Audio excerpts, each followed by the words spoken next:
ఈ రాత్రికాల సమయంలో ఒక పేద యధవరాల గురించి దేవుని వాక్యం ద్వారా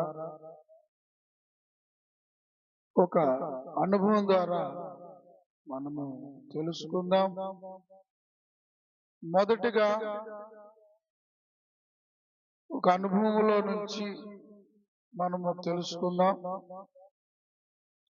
ఒక ప్రాంతంలో, అది నది ప్రాంతంలో ఒక చిన్న గుడిసె వేసుకొని ఆ గుడిసెలో ఆ పేద యధవరాలు బ్రతుకుచు తను ఆ తల్లి తన ఇద్దరు పిల్లలను, పసిపిల్లలను పెంచుకొనుచు వారికి కావలసిన ఆహారాన్ని కష్టపడి సంపాదించుకుంటూ పిల్లలను పోషిస్తూ వస్తుంది ఆ తల్లి.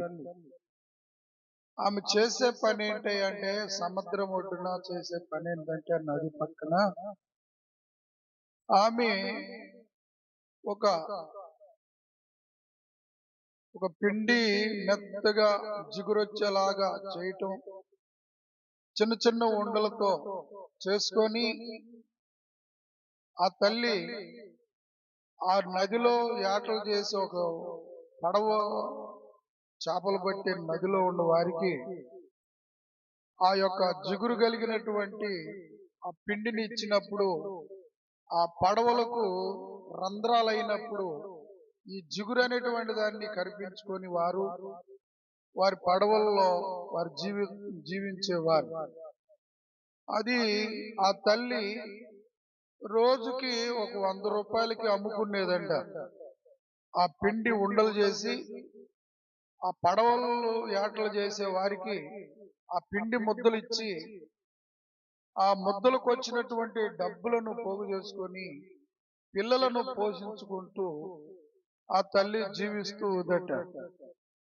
ఒకానొక దినాన ఒక రోజున పొద్దున్నే అలాగనే తయారు చేసుకొని, కాస్త పిండిని తయారు చేసుకొని ఆ పిండిని ముద్ద తీసుకొని బయటకు వచ్చి చూస్తుందంట వస్తారేమో అని చెప్పేసి. ఈలోగా ఆకాశం నుండి ఒక కాకి వచ్చి ఆ చేతిలో ఉన్న ముద్దని తీసుకొని వెళ్ళిపోయిందంట. ఆ తల్లి చాలా బోర్లంటూ ఏడుస్తూ చాలా దుఃఖిస్తుంది. ఉందే ఇది నాకు ఆధారము, దీన్ని అమ్ముకుంటేనే కదా నా పిల్లలకు నేను పోషించుకునేది. దేవుడు నా జీవితంలో ఈ ఒక్క ఆధారం కూడా లేకుండా చేశాడనని ఏడుస్తూ దుఃఖించి ఆమె ఏమి చేయాలో తెలియక ఆ పక్కనున్నటువంటి దేవాలయంలో దాసుని దగ్గరికి, పాస్టర్ గారి దగ్గరికి వెళ్ళిపోయిందంట. దైవజనుడి దగ్గరికి పోయి ఆ తల్లి చెప్తుందంట, అయ్యా దైవజనుడా, నేను ఈ జిగురు కలిగినటువంటి ఒక పిండితో ముద్దలు చేసుకొని ఆ నదిలో యాట మార్గాలకు వెళ్ళే వారికి, ఆ పడవ యాట మార్గాలు చేసేవారికి నేను ఆ ముద్దలు అమ్ముకొని దానివల్ల నా పిల్లలను పోషించుకుంటూ వచ్చాను. కానీ ఈరోజు అదే విధముగా ఎప్పట్లాగనే నేను అలాగ చేసినప్పుడు ఆ ముద్దని కాకి తీసుకుని వెళ్ళింది. దేవుడు నా జీవితంలో ఇలాగా అన్యాయం చేసి ఇలా చేయటం ఎంతవరకు అని చెప్పేసి ఆ తల్లి దైవజనుడికి చెప్పినప్పుడు ఆ దైవజనుడు అన్నాడంట, అమ్మా నీకు నాకు అది అన్యాయంగానే కనపడుతుంది, మనకుందే అది ఆధారం, కానీ నువ్వు బాధపడుతున్నావు. దానివల్ల దేవుని ఆలోచన, ఆయన తలంపులు వేరుగా ఉంటాయేమోనమ్మా. ఆ యొక్క ఆ నష్టానికి దేవుడు ఏదో గొప్ప ఫలితాన్ని ఇవ్వటానికి కోసమేను, లేకపోతే నిన్ను అన్యాయం చేయడు. నేను ఎంతగానో దేవుడిని నమ్ముకున్నాను, కానీ నాకు ఇలాంటి అన్యాయం జరిగింది.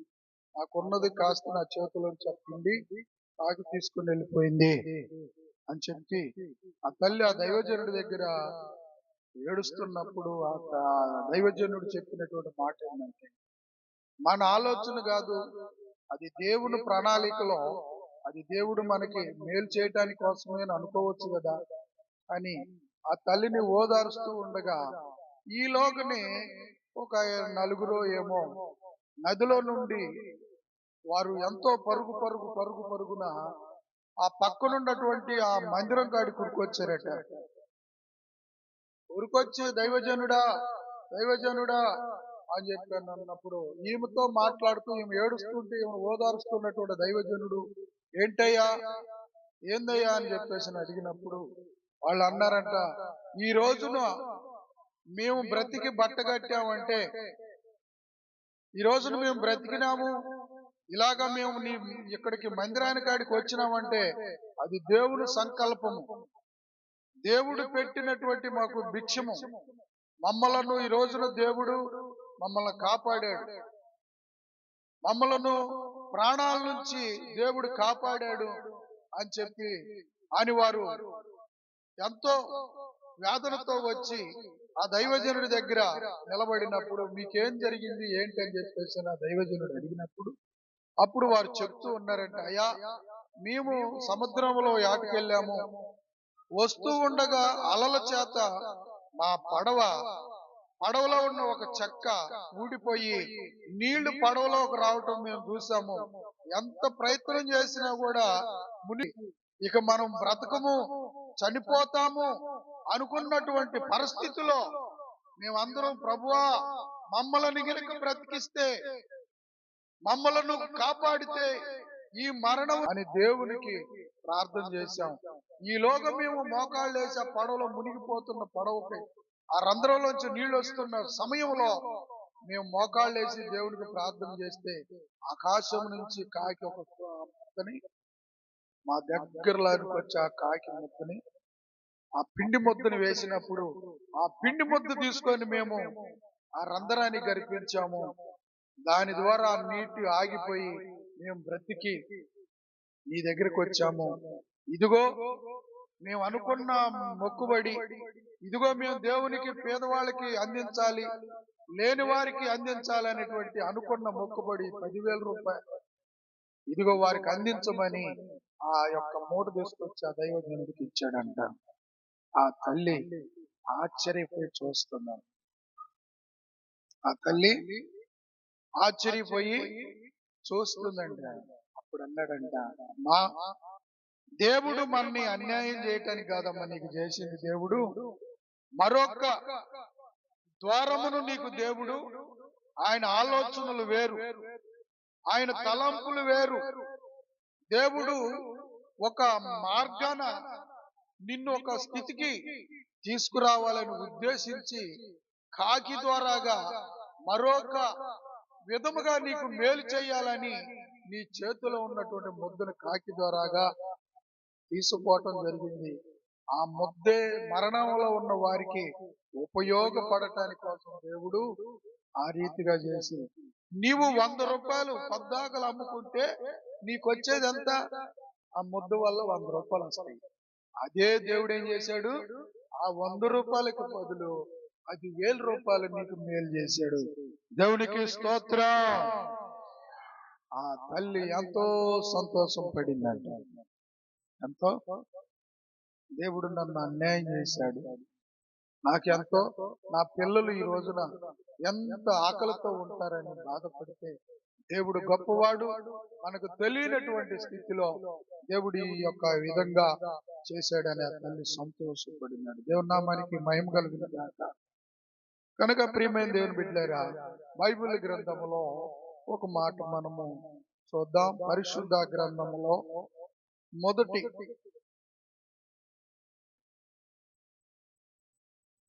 మొదటి రాజుల గ్రంథములో నుంచి దేవుని వాక్యమును చదువుకుందాం.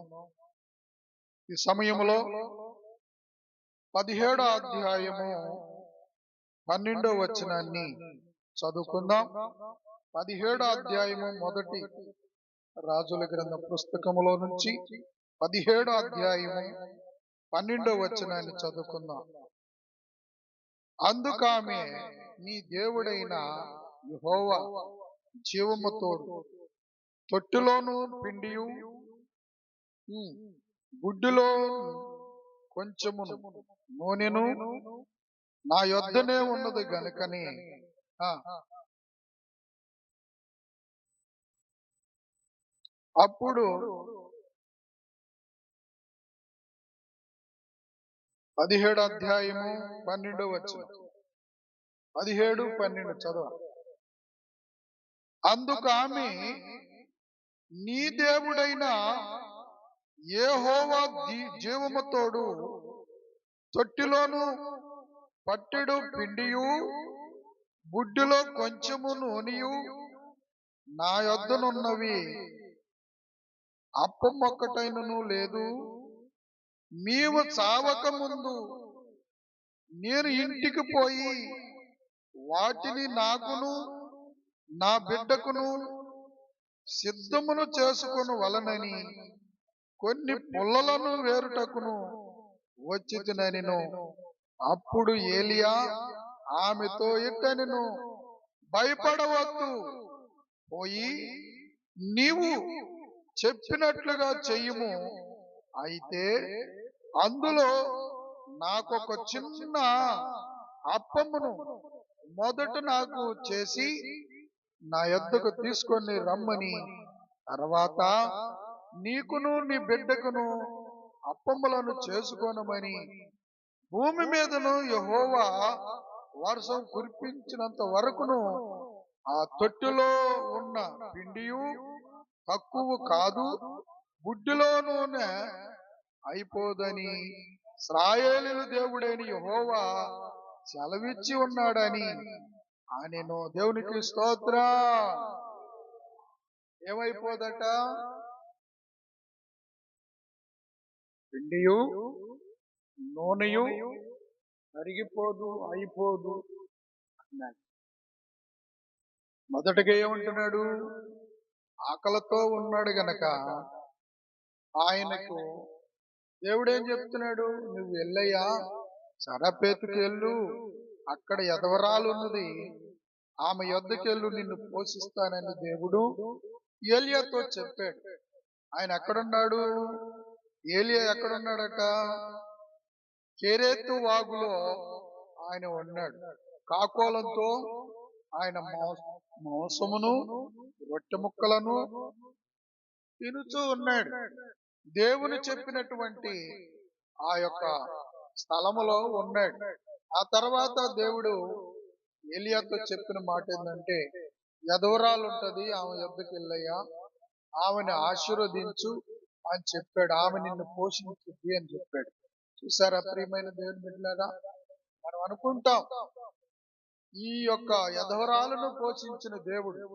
దైవజనుడు చెప్పిన మాట ప్రకారంగా ఆ తల్లి మొట్టమొదట మాట్లాడిన మాట ఏందయ్యా, ఈ పిండితో నా పిల్లలకు నాకే ఉన్నది, ఇక నేను మిగతా లేదు నీకు పెట్టాలన్నా కూడా అని చెప్పినప్పుడు ఆయన అన్నాడు, ఆ ఉన్న దాంట్లోనే నాకు మొదటగా ఒక అప్పమ్మను చేసుకొని రా, అది నీకు తరగదు, నీ పిండియు నీ నూనెయు నీకు తరగదని చెప్పేసినప్పుడు ఆ తల్లి అలాగనే చేసి ఇచ్చినప్పుడు ఆ పిండియు నూనెయు తరగలేదట. దేవునికి స్తోత్రం.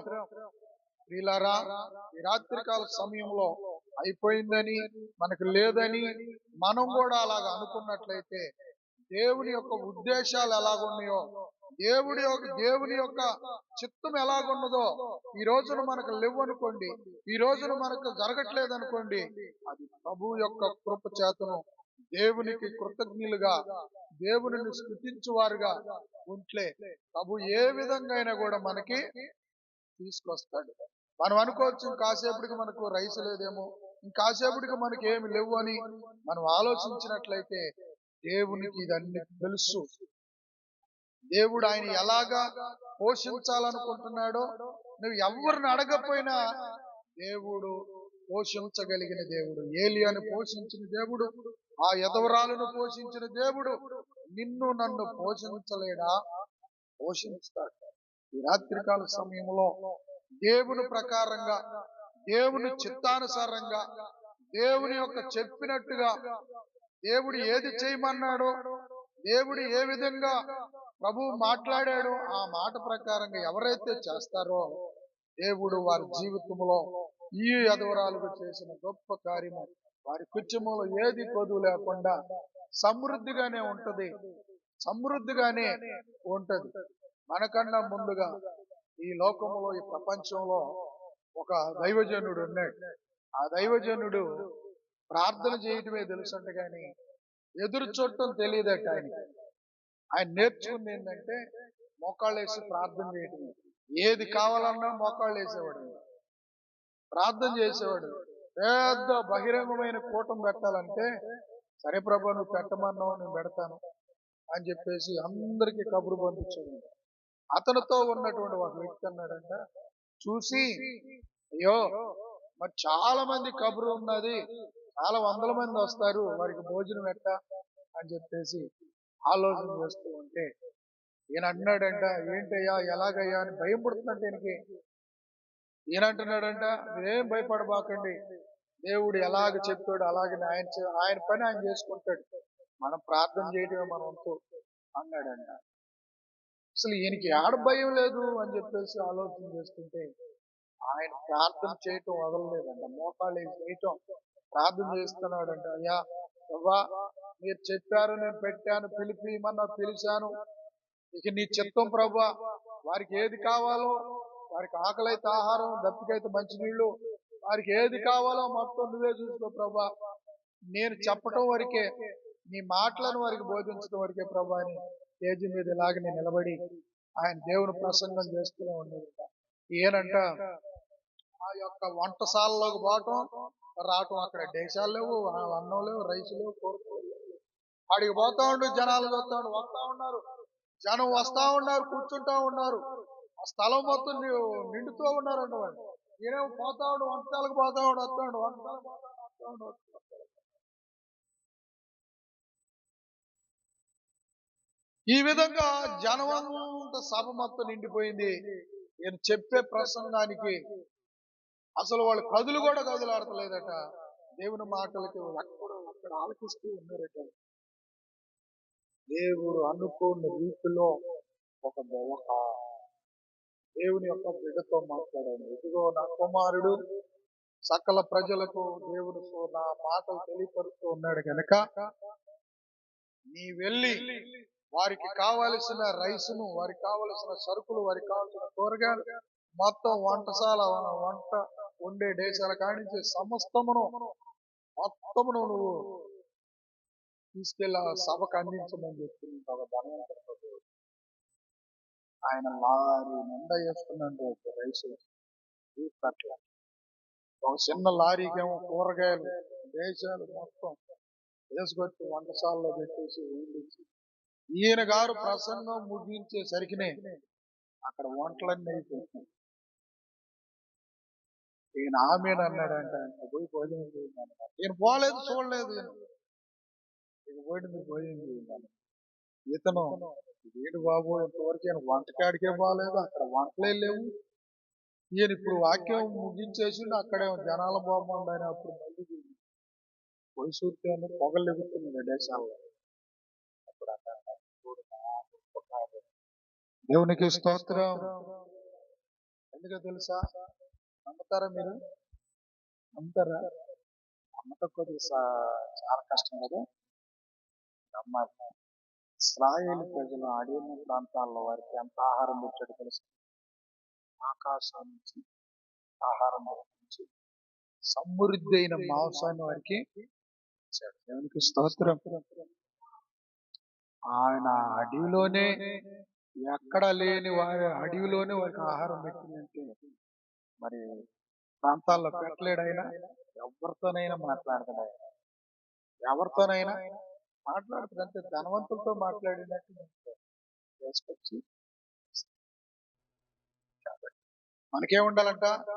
నిరీక్షణ ఉండాలి, దేవుని మీద మనకు ఒక నమ్మకం ఉండాలి.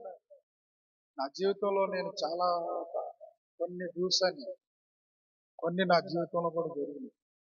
ఛార్జీ లేకుండా నేను తగు మాత్రమే ఛార్జీ కూర్చుకొని నేను మరి కాంపెల్లి వచ్చినప్పుడు వరదలో ఉన్నాయి. అప్పుడు వరద వచ్చి ఇంటి కింద పోయింది. అప్పుడు చూద్దామని వచ్చాను. వచ్చిన తర్వాత ఎక్కడి నుంచి వచ్చాను? పరిటాల కానీ, అమరావతి లాంటి కాడి నుంచి వచ్చాను. చూద్దామని అటు నుంచి వచ్చిన ఛార్జీలు కొద్దిగా ఉన్నాయి. ఎక్కడి వరకు ఉన్నాయి? ఆ ఛార్జీలు మా ఉంటే ఇక్కడ మన సత్తనపల్లి నుంచి అబ్రాస్పాలెం వరకు ఉంటాయి. అంతకాడికి అమరావతి లేవు నాకు తెలియదు. ఇక నేను ఎవరిని అడగదలుచుకోవాలి, అడగబుద్ధి కాల. నాకు చాలా చిన్నతనంగా ఉంది ఛార్జీలు. వచ్చినాను, చూశాను.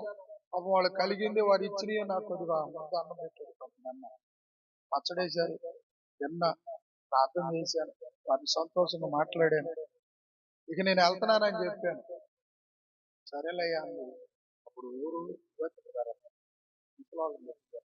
ఆ పరద వాసన, గురుగుడు వాసనలో నేను పలకరించి చూసొద్దాం, వరదలు వచ్చుకొని ఎక్కడికి ఉన్నారని చెప్పి పలకరించారు, ప్రార్థన చేసి ఇక బయలుదేరి నేను పిడిరాలు వచ్చి బస్ ఎక్కి సత్తనపల్లి బస్ స్టాండ్ లో ఉన్నాను. దగ్గర కొద్దిగా డబ్బులు సరేలేని చెప్పేసి నేను ఎవరిని అడగదలుచుకోలేదు.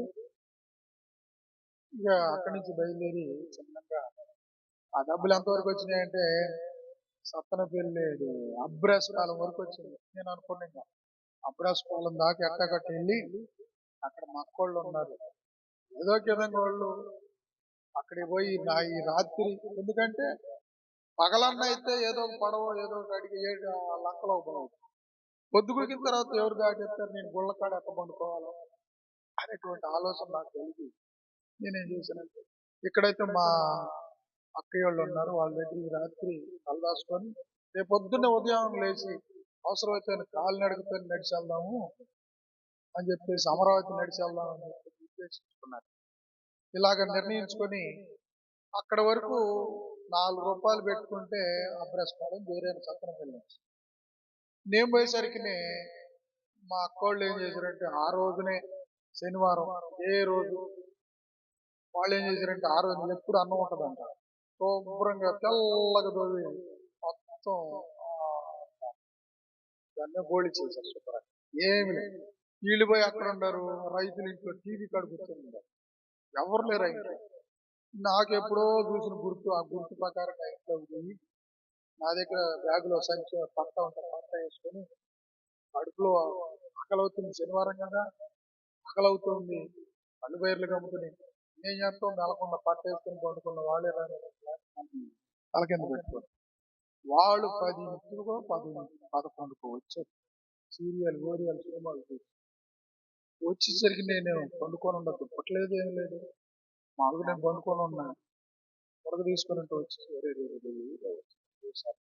దాన్ని గుర్తుపట్టింది మా అక్క, మా బావ గుర్తుపట్టి పని ఉంది. మా తమ్ముడు ఎప్పుడో రాక ఈ పిల్లగాడు వచ్చిన రోజుని అన్నం లేకుండా పోయింది, మన అన్నం అనలేదు అని ఎంత వాళ్ళే కొనుక్కుంటా ఉండరు. ఈ మాట ఆకలి అవుతుంది, నిద్రాట పట్టుద్ది, కళ్ళు మూసుకొని ఉంటా కానీ నిద్రేం పట్టుకుంది, కడుపులో మాడిపోయింది, ఆకలితో ఉన్నా నిద్ర రావట్లే, కళ్ళు మూసుకొని కళ్ళు తెరవట్లే. ఇంకా వాళ్ళు కొనుక్కుంటా ఉంటారు, వాళ్ళు వాడేం ఇయ్యాలే చేశానే, తమ్ముడు రాక వచ్చిండు, అక్క ఎంతో బాధపడతాయి. ఆదరణ ఎంతసేపు చెందుతుంది కానీ అన్నం వండింది అనుకున్నావు అనలా, ఎంతసేపు ఉడికింది అన్నం అనలేదా. సరే అడుకొని పడుకున్నాను అనుకో, చాలా గంటలు వేసాను. తమ్ముడు రాత్రి కూడా అన్నం వదిలేమని వాడి ఇప్పుడు వస్తాం అని చెప్పేసి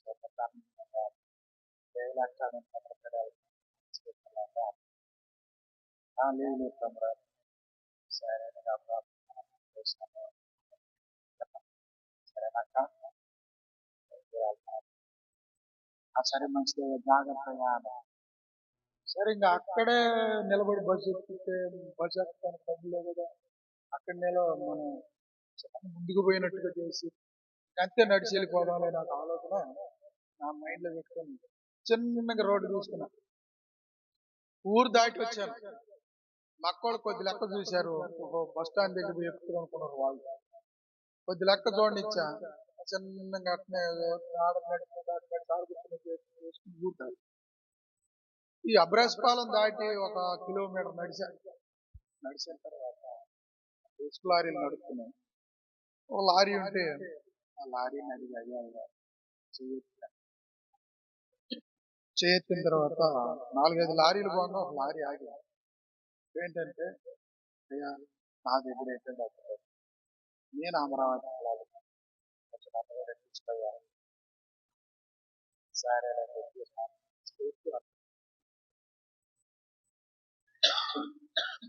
ఎక్కి ఇదే ఎట్టయితే ఇక్కడి నుంచి నడవకోకుండా సాధ్య లేకుండా దేవుడు ఒక కార్యం చేసినట్లే అని హృదయంలో దేవునికి ప్రార్థన చేసుకుంటూ అమరావతి వెళ్ళిన తర్వాత లాంచీకి వెళ్ళాలంటే ₹5 కనీసం ఎట్లా దాటాల నది అని చెప్పేసి యాతన చెందుతున్నా మనసులోనే, దేవా ఇక్కడైతే నన్ను నడకోకుండా అడిగినందుకు ఎక్కమని చెప్పావు ప్రభు, ఎక్కిచ్చాడు ప్రభా. అట్లయితే నాకు అమరావతిలో జరగడానికి అవకాశం దొరికింది ప్రభా, నువ్వు గొప్ప మేలు చేశావు. అక్కడ పరిస్థితి ఎట్లా ఉంటుందో తెలియదు ప్రభా, నేను చెప్తాను ప్రభా అనుకుని అనుకుంటా వెళ్తున్నాను. నాకు ఏం చేయాలో తోచట్లేదు, ఏమి చేయాలో అర్థం కావట్లేదు. పోతూ ఉండగా పోయింది ఆ ఊళ్ళో సెంటర్లో బాగానే ఆ గుడికాడికి పోయే రోడ్డు, ఇటేమో గుర్తు వచ్చే రోడ్డు కదా, ఆడిపోయి ఇక్కడ తిరిగి తిరగగానే నేనేం చేశానంటే లారీలో నుంచి దిగిన వెనకనే వెనక్కి దిగాలని తిరుగుతున్న జరుగుతుంది. మా అత్తయ్య గారి వెనకమారలో వచ్చి నిలబడి నిలబడింది, నాకు తెలియదు. దిగాడు ఎదురుగా ఉంది. ఎక్కడికి పోయేస్తున్నావు అయ్యా? నేను ఆడి పోతున్నా, తిన్నవా తినలేదు రాయ తింది. ఆ మనసులోనే ఎందుకు లేదు లేదు రాయ అడిగి బయలుదేరింది. మొత్తానికి ఏదో ఊరికి పోతున్నా, నేను ఊరికి పోతున్నానయ్యా, అంతలోకి నువ్వు కనపడు, టిఫిన్ చేసి వెళ్తుకొని రా. సరేలే గాడి వేగ టిఫిన్ పెట్టించింది. ఆమె ₹10, ₹20 చేతులు. దేవుడు అనుకోని రీతిలో సహాయంగా ఆ నది దాటడానికి మరలా ఆమె, నేను అనుకున్న ఆలోచన వేరు, దేవుడు చూపించిన తలంపులు వేరు. ఆలస్యం లేదు. అక్కడి నుండి ఆ యొక్క కార్యక్రమాన్ని దేవుడు చూడండి. అలాగా దేవుడు కొన్ని సందర్భాల్లో చాలా చేసింది, చెప్పుకోవాలి కానీ చాలా చేసింది దేవుడు. నేను అనుకోను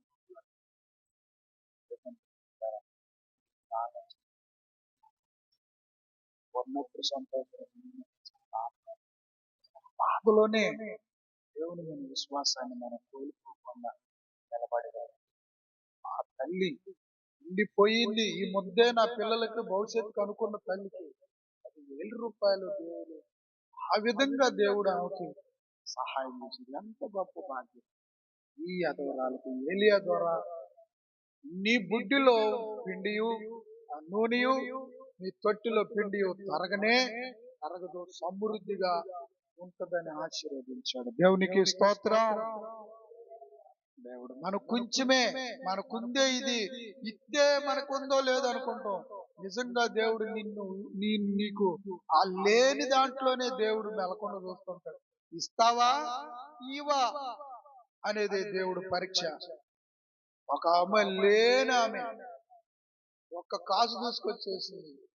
ఆమె అన్నాడు, లేని దాంట్లో వేసి మేము విస్తారమైన ఆశీర్వదించబడింది. దేవునికి స్తోత్రం. ఉండి వేసింది కాదు గొప్పతనము, ఉన్న దాంట్లో మనకున్న కొంచెంలోనే, ఆ కొంచెంలోనే దేవునికి అవకాశం ఇస్తే దేవుడు ఆ కొంచెాన్ని బహుగా ఆశీర్వాదకరంగా మారుస్తాడు. దేవుని దగ్గర ఆ గొప్ప భాగ్యం ఉంది. అందుకని యేసు ప్రభువారు ప్రజలందరినీ కొండ మీద బోధించుతున్న సందర్భంలో వారు ఆకలితో ఉన్నప్పుడు ఆయన అంటున్నాడు, శిష్యులు అంటున్నాడు, అయ్యా బోధకుడా, మీరందరూ 2 దినాల నుంచి నువ్వు చెప్పే ఆ మాటలు విన్నారు, కానీ వారికి ఆకలితో ఉన్నారయ్యా, వారికి ఆకలితో ఉన్నారు, వారి ఆకలి తీర్చేది ఎలాగా అన్నప్పుడు యేసు ప్రభువారు అన్నారు, ఈ వద్ద ఏమన్నా ఉంటే తీసుకురండి అన్నారు. మా దగ్గర ఏమీ లేవయ్యా అంటే అప్పుడు చిన్న పిల్లలు వాళ్ళు అన్నారు, మా దగ్గర అయితే 2 చేపలు 5 రొట్టెలు ఉన్నాయి అని చెప్పినప్పుడు అవి తీసుకొని అన్నప్పుడు యేసు ప్రభువు పుచ్చుకొని ఆ రొట్టెలు 2 చేపలు ఏం చేశాడు, ఎన్నోని అంట జనం ఎంతమంది ఉన్నారు? 5,000 మందికి ఎక్కువగా ఉన్నారు. పురుషులు కాక, స్త్రీలు పిల్లలు కాక పురుషుల వరకే 5,000 మంది ఉన్నారంట. అలాగ రెండు లెక్కేసుకుంటూ వస్తే 10,000కి చిల్లరే ఉంటారు. మరి అన్ని రొట్టెలు ఉండే ఒక్కొక్కటిగా పంచినా కానీ 10,000 రొట్టెలు ఉండే 5 రొట్టెలు 2 చేపలు.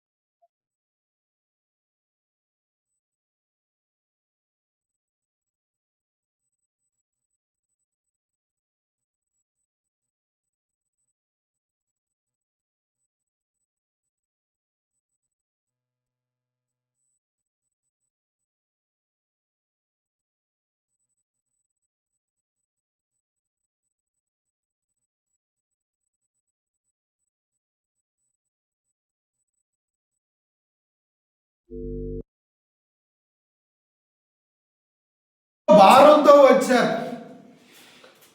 భారం కలిగి ఉన్నారు కనుక వారు ఆకలితో ఉన్నారయ్యా అని చెప్పి చెప్పినప్పుడు ఆ 2 చేతులు పైకెత్తి మరొకసారి నువ్వు గొప్ప కార్యమును ఈ 5 రొట్టెలు 2 చేపలు ఆశీర్వదించమని యేసుతో వారు ఆకాశం వైపున ఆ రొట్టెలను ఆ యొక్క చేపలను చూపించినప్పుడు దేవుని మహిమను ఆ ప్రజలందరూ తిన్నారు. మళ్ళా 12 కంపలు. దేవునికి స్తోత్రం. దేవుని గొప్ప కార్యాలు వారి జీవితాలను నూతనంగా చేస్తారు.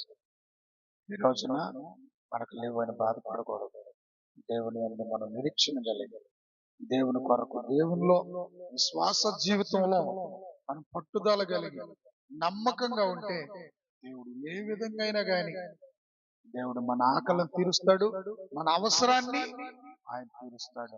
ఈ రాత్రికాల సమయంలో ప్రియమైన దేవుని బిడ్డలారా, నీ ప్రయాణంలో నీ జీవితంలో ఏదో ఒక రోజున ఇబ్బంది వచ్చిందని, కష్టం వచ్చిందని, దేవుడు ఏం చేశాడని, దేవుడు నన్ను అన్యాయం చేశాడని ఎప్పుడునూ ఆలోచించే మాకు.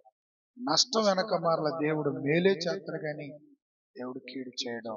ఇది గుర్తుపెట్టుకొని నీ జీవితంలో దేవుని కొరకు బ్రతకటానికి నిర్ణయించుకొని ఇష్టపడి ప్రభు జీవితంలో ఇచ్చినా లేకపోయినా ఉన్నా లేకపోయినా దేవుని కొరకు బ్రతకటానికి నువ్వు తీర్మానం కలిగి దేవుని యందు విశ్వాసంగా ఉంటే నీ జీవితంలో దేవుడు నూతనమైన కార్యాలు ఆయన చేస్తాడు. దేవునికి స్తోత్రం.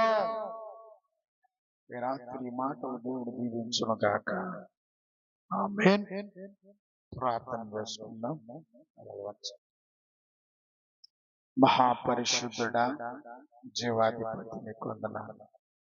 ఆనాడు నాయనా ఇదిగో హెదవరాలు ఏలియా కాలములలో నాయనా ఆ యొక్క పట్టణము దేశం మీద కరువు వచ్చినప్పుడు అయ్యా ఇదిగో వర్షము కురవక పంటల బండక ఆకలితో ఉన్నప్పుడును ఆ పేద ఎదవరాలను పోషించిన గొప్ప దేవుడా, మా జీవితాల్లో మేము పేదలమే నాయనా, మేము ధనవంతులము కాదు ప్రభువా, మేము ఉన్నవారము కాదు నాయనా, మేము చాలా లేనివారు ప్రభు, నీకు తెలుసు.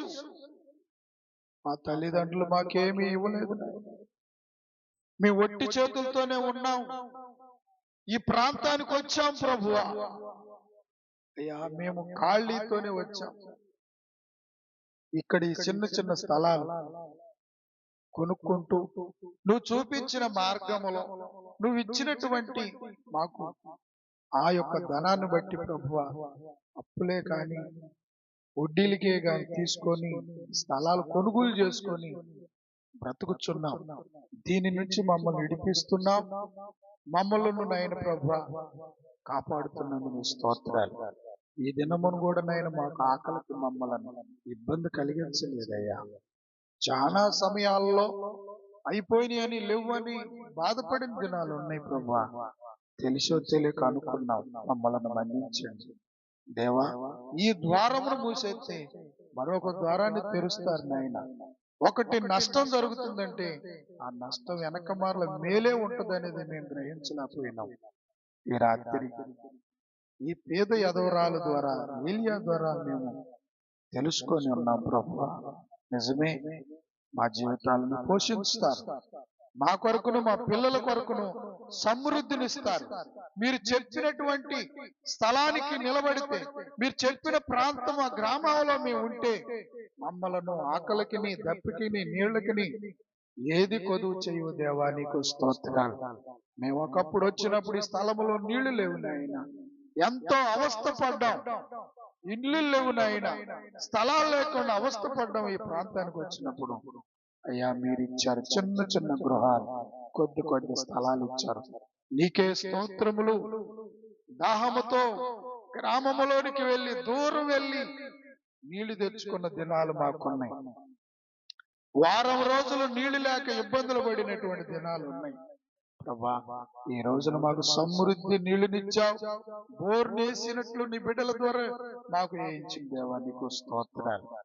దేవా, మందిరం లేక ఇబ్బంది పడుతున్న మా జీవితాలలో ఈ చక్కని ఈ చిన్న మందిరాన్ని మాకు స్తోమత, కట్టుకునే శక్తి, బలమును అన్ని అనుకూలంగా ఇచ్చింది దేవా, నీకు స్తోత్రాలు. అయ్యా, ఇంతకన్నా మాకు కావాల్సింది ఏముంది ఈ లోకంలో? ప్రభువా, పట్టెడు అన్నము, ఒంటి మీద బట్టలే కాదా ప్రభా మేము కోరుకునేది? వచ్చేటప్పుడు తీసుకొని వచ్చింది లేదు, వెళ్ళేటప్పుడు తీసుకొని పోయేది ఏమి లేదు. ఉన్నంత కాలమునైనా ఆకలికి దప్పుకులకి ఇబ్బంది పడకుండా మమ్మలను పోషించండి. అడుగు వారికి సమస్తమునిస్తానన్నా ఏ రాత్రి నాయన ఆ పేద యదోరాలను మీరు కరుణించి కనికరించి ఆశీర్వదించిన ప్రకారంగా ఈ రాత్రి మీ బిడ్డలు కూర్చొని ఉన్నారు. బిడ్డలు ఏ యొక్క సమస్యలు, ఏ అవసరము, ఏ యొక్క ఉన్నదో అవి నాయన రాత్రి మీరు మీ బిడ్డలకు సహాయం చేయండి. ప్రభువా, మీ కృప దయచేసి ఎవ్వరు ఇబ్బంది పడకుండా చేయండి. ఒకవేళ ప్రభువా నిన్ను నమ్మి నీ సన్నిధికి వచ్చిన వారిని కూడా మీరు బలపరచండి, ఆశీర్వదించండి. ఈ రాత్రిని బిడ్డలను జ్ఞాపకం చేసుకోండి అయ్యా. అలాగనే మరి ఐపర్ నగర్ లో ఉన్న సంఘాన్ని, అలాగనే బిడ్డలందరినీ కూడా ఆయా ప్రాంతాల్లో ఉన్నటువంటి బిడ్డలను కూడా జ్ఞాపకం చేసుకోండి దేవా. ప్రతి బిడ్డను మీరే ప్రభువా సహాయం చేయండి. ఎవరికి ఏది అవసరమో అది మీరు సహాయం చేసి ఇవ్వమని ప్రార్థన చేసుకుంటున్నాం. పగలంతా బిడ్డలోనైనా వారి వారి పనులు చేసుకుని వచ్చారు. ఆయా ప్రాంతాల్లో ఉన్న వారు కూడా ఈ రాత్రి వారు నాయన విశ్రాంతి పొందుకొని రేపు ఆదివారము పునరుద్ధాన దినమున మేమందరం నీ సన్నిధిలో ప్రభా పెందల కాడే మేము చిత్తపడి ఆరాధనలో మేమందరం కూడుకొని నీ యొక్క క్రమంలో ముందుకు సాగిపోవటానికి నీ ఆశీర్వాదాలను మేము పొందుకోవడానికి సహాయం చేయమని ఈ రాత్రి కూడా చిన్న బిడ్డలందరినీ జ్ఞాపకం చేసుకుని వారి వారి పడకల మీద గెలుచున్నది మీ కాపుదాలు ఉంచున్నారు. ఏడు స్థలంలో ప్రార్థన చేసుకుంటున్న మీ బిడ్డలకు కూడా మీరు దివ్య దర్శనాలు ఇవ్వండి, మాట్లాడండి. బిడ్డలతో మీరు కృప చూపి కనికరించి కరుణించి సహాయము చేయమని మా రక్షకుడును మా ప్రియ కుమారుడైనటువంటి యేసయ్య పరిశుద్ధ నామములో ప్రార్థన చేస్తూ వేడుకొనుచున్నాను తండ్రి, ఆమేన్. తండ్రి యొక్కయు కుమారుని యొక్కయు పరిశుద్ధాత్మయు అన్యోన్య సహవాసం మనకిని మన సహోదరుల సంఘానికి సర్వలోక పరిశుద్ధులకి దేవుని సన్ని సదాకాలము తోడయండి దీవించి ఆశీర్వదించును గాక. ఆమేన్, ఆమేన్. దేవునికి స్తోత్రం. అందరికీ వందనాలు.